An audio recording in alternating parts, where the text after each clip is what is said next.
বিশ্ববিদ্যালয়ের পরিবেশ নষ্ট করার জন্য ছাত্রদল ক্যাম্পাসে বহিরাগতদের নিয়ে মিছিল করেছে।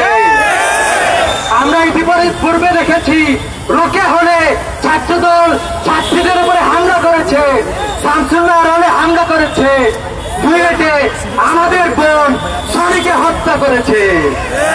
আমরা দেখলাম প্রায় ৪০টার মতো ধর্ষণের খবর পত্র পত্রিকায় এসেছে। আর অসংখ্য নারী ধর্ষণের শিকার হয়েছে। সবাই আদালতে যাইতে পারে নাই, সবাই মুখ খুলতে পারে নাই। আপনারা এখনো ক্ষমতার কাছাকাছি যান নাই।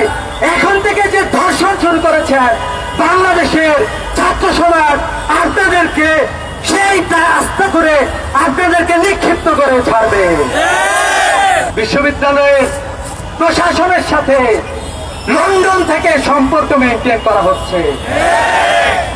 ছাত্রদল যা করে সবকিছুর পরামর্শ লন্ডন থেকে আসে।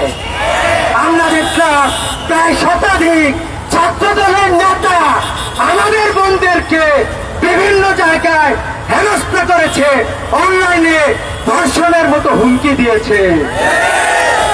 আমরা বলতে চাই এই প্রত্যেকটা দায়ভার যিনি দিচ্ছেন তাকে দায়ভার নিতে হবে।